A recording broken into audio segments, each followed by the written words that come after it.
বন্ধুরা, ভারতের বায়ুসেনা 2024 সালে বায়ুশক্তি অভ্যাসে এমন একটি ভারত অস্ত্রের প্রদর্শন করে, বা ভারত বলতে পারেন এমন একটি অস্ত্রের দমকে দেখিয়েছে বিশ্বের সামনে, যেটির সামনে ভারতের সবথেকে বড় মিত্র রাশিয়াও বিশ্বাস করতে পারছে না।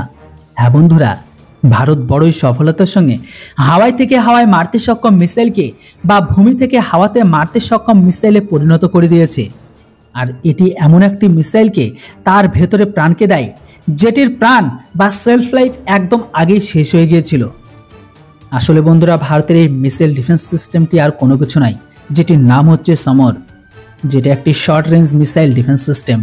আর এই মিসাইল ডিফেন্স সিস্টেম ভারতের নিজস্ব কোম্পানি সিমরান ফ্লোট ইন্ডাস্ট্রি বায়ুসেনার সহায়তা মিলে বানিয়েছে।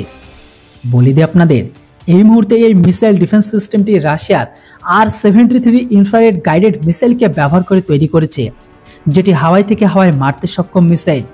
কিন্তু এখন ভারত সেটিকে ভূমি থেকে হাওয়ায় মারতে সক্ষম মিসাইলে পরিণত করেছে। বায়ুসেনার কথা মানলে ভারতের এই মিসাইল ডিফেন্স সিস্টেমটি রাশিয়ার পুরনো পেচোরা মিসাইল ডিফেন্স সিস্টেমের জায়গা নেবে। ভারতের এই summer missile defence system 12 kilometre রেঞ্জের মধ্যে সমস্ত রকমের হাওয়াই টার্গেটকে ধ্বংস করতে সক্ষম। আর বিশেষ করে আজকাল কম উঁচুতে ওড়া ড্রোন অস্ত্রের জন্য অনেক বেশি বড় একটি ঘাতক বলে প্রমাণিত হবে। মানে শত্রুর ড্রোনটি যেমনই হোক না কেন, কিন্তু ভারতের এই মিসাইল ডিফেন্স সিস্টেমটি তার রেঞ্জের মধ্যে আসলেই সেই ড্রোনকেও ধ্বংস করে দেবে। ভারতের আজকের এই অদ্ভুত ডিফেন্স সিস্টেমকে দেখে পুরো বিশ্ব অবাক হয়ে গেছে।